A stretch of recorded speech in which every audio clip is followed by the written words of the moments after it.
Selamat pagi. Nah, komen ini tak balas nih. Keren ini komennya ini dari user 2078. Pak Jes, kurang gula dan karbo apa bisa bikin pusing? Ini banyak pertanyaan kayak begini ya. Banyak banget pertanyaan kayak begini.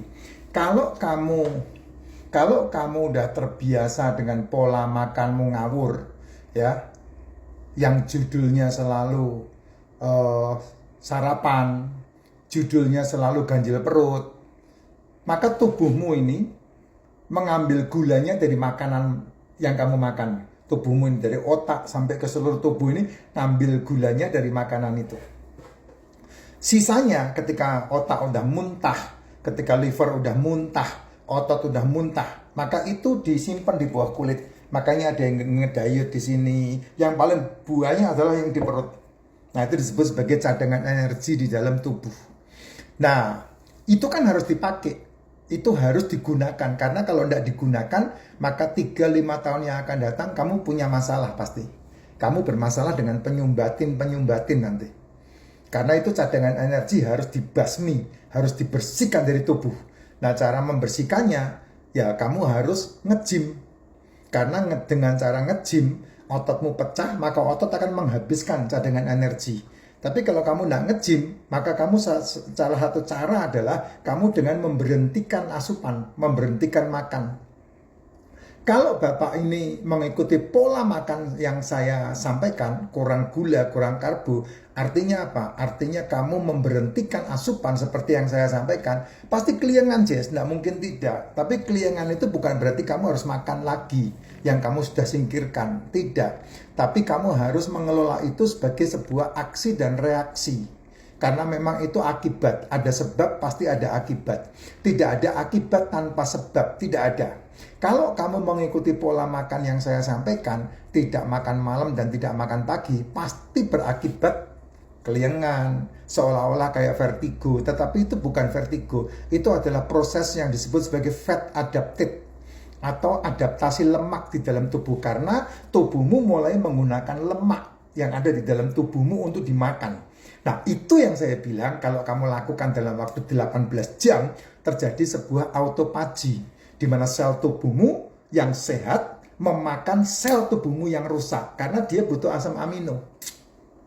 Ya, asam amino itu kan diambil dari sel yang rusak itu, asam aminonya terbaik. Nah, itu akan dipecah juga menjadi gula. Menjadi gula untuk makanan seluruh tubuhmu. Gitu. Karena apa? Karena asam lemak, asam amino bisa dipecah menjadi gula, tetapi kalau kamu makan gula yang namanya karbo, itu tidak bisa dipecah menjadi asam lemak dan asam amino. Protein bisa dipecah menjadi gula, tapi gula tidak bisa dipecah menjadi protein.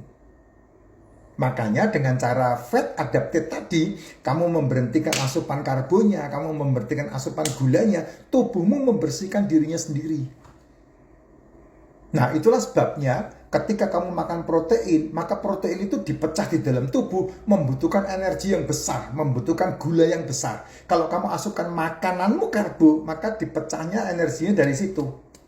Tapi kalau kamu tidak asupkan karbonya, maka itu diambil dari keton, lemak dalam tubuh ini. Yang disebut sebagai fat adapted tadi. Sehingga orang yang melakukan hal seperti yang saya sampaikan, satu, berat badannya pasti turun. Tidak mungkin tidak. Yang kedua, ketika sudah menyesuaikan berat badannya, maka dia akan mulai sel makan sel. Itu disebut sebagai autophagy. Nah, kalau kamu punya masalah diabetes, kamu punya masalah cuci darah, kamu punya masalah jantung, kamu punya masalah liver, kamu punya masalah insulin, kamu punya masalah semua yang berhubungan dengan metabolic syndrome, maka kamu dari situ melihat selmu dimakan oleh sel yang sehat di dalam tubuhmu. Makanya saya mengajak kamu untuk minumnya racikan Makcin. Nih. Ini udah seduhan keberapa ini tidak tahu saya. Ya, udah banyak banget. Nah, kamu minum racikan Makcin. Kenapa tujuannya? Supaya sel tubuhmu ternutrisi, bukan dengan gula, tapi dengan mineral dan vitamin. Kalau tidak minum racikan Makcin, Pak, tidak apa-apa. Tapi kamu harus menutrisinya dengan suplemen. Mau tidak mau kan dengan suplemen. Suplemen lebih banyak tentunya kan, betul nggak? Suplemen kan banyak banget. Ada magnesium, ada zinc, ada besi, ada folat, ada tiamin, ada niacin, ada flavonoid, ada lutein, ada zeaxanthin. Oh, banyak banget itu. Kamu harus minum suplemen-suplemen itu. Ada omega 3.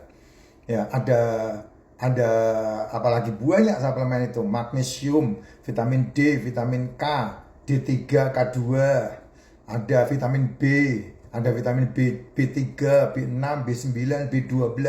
Oh, banyak banget. Mau sampai kapan kamu mau membeli semuanya itu? Makanya racikan macin ini yang paling simple, full mineral dan full vitamin. Nah, kamu bisa menambahkan suplemen yang lain. Kalau tidak ada masalah metabolik, tidak nambahkan suplemen, tidak ada masalah.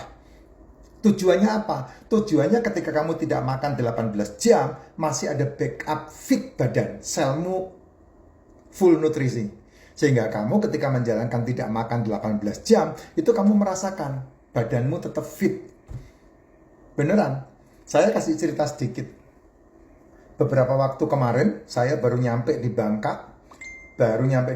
Langsung dapat berita ada yang meninggal. Besok paginya langsung saya terbang ke Jawa Tengah. Wah, itu kalau dibilang capek banget, Jess. Nggak tidur karena ngurusin masalah jenazah. Sampai 3 malam, 4 hari 3 malam. Sekarang baru tiba di plat BN lagi. Dan satu hal, saya tidak makan seperti kebanyakan orang, makan 3 kali. Dari berangkat di mobil, istri saya hanya memberikan telur 4. Terus sampai malam, ketika tiba dari Bangka ke Jakarta, Jakarta ke Semarang, Semarang nembus kemacetan sampai ke Kudus, itu tidak makan, hanya modal minum racikan aja. Kok kuat, Pak? Ya karena memang itulah nutrisi yang dibutuhkan. Dan dengan cara seperti itu, kamu bisa tidak makan dalam waktu 18 jam. Tidak ada masalah. Sampai situ malam sekitar jam 7, saya mungkin baru ngajak salah satu saudara makan itu garang asem. Habis makan garang asem, sampai besoknya lagi baru makan iga bakar. Terus kemudian tidak makan. Malamnya itu, wah, makanan berlimpah. Ada tahu, nasi tahu, ada soto kebo. Wah, itu banyak makanan itu. Ya karena banyak yang nyumbang untuk pelayatnya menikmati makan. Saya tidak sentuh apapun. Karena memang itu bukan jatah saya makan. Bisa, Pak? Bisa. Orang bertanya, kok enggak makan, Pak? Kok enggak makan? Ya emang itu saya seperti itu. Jadi saya udah enggak ada keinginan makan untuk ngelihat atau makan, lihat ini makan. Enggak ada keinginan seperti itu, Jess. Supaya apa? Supaya saya dengan nutrisi yang penuh, saya bisa menjalankan aktivitas saya. Karena saya mau hidup 1000 tahun lagi. Ya, dengan cara itu kesehatan saya terjamin di dalam tubuh. Kalau mati jangan diomong, ya. Kalau mati jangan diomong karena mati itu takdir. Lahir itu takdir, mati itu takdir. Tapi di antara mati dan lahir, di antara lahir dan mati ini tanggung jawab. Kamu yang bertanggung jawab full atas kesehatan kamu sendiri. Gitu, ya. Karena kerja itu kan kewajiban. Kamu kerja mencari nafkah itu kewajibanmu. Tapi untuk kehidupan kesehatan kamu, tubuhmu sendiri, kamu yang bertanggung jawab. Nah, itu kamu tidak bisa menolak itu. Gitu. Nah, ketika kamu ternutrisi dengan baik, maka kamu akan mampu tubuhmu menyembuhkan dirinya sendiri dengan cara apa? 18 jam tidak makan. Kalau ini udah menjadi habit kayak saya, 8 tahun, saya 18 jam selalu tidak makan, makanya saya kuat 24 jam tidak makan. Saya kuat 78 jam tidak makan. 18 jam, 24 jam, 48 jam, dan 72 jam tidak makan. Kalau kamu sampai melakukan 72 jam tidak makan, maka tubuhmu reset. Ketika tubuhmu reset, maka tahu-tahu kamu punya keajaiban. Kok kankerku hilang? Kok cuci darahku berhenti sendiri, sembuh sendiri? Nah, itu kamu akan mengalami seperti itu. Tapi kamu tidak akan bisa melakukan kalau tubuhmu tidak ternutrisi. Gitu. Nutrisi yang paling aman, yang paling gampang ya racikan macin lah. Ya, jamu ini alami banget, tapi full mineral, full vitamin. Nah, kalau sudah bermasalah ya mau tidak mau kamu harus menambahkan yang namanya suplemen. Suplemen untuk liver, suplemen untuk usus sama lambung itu yang paling penting. MCT sama probiotik sama antioksidan.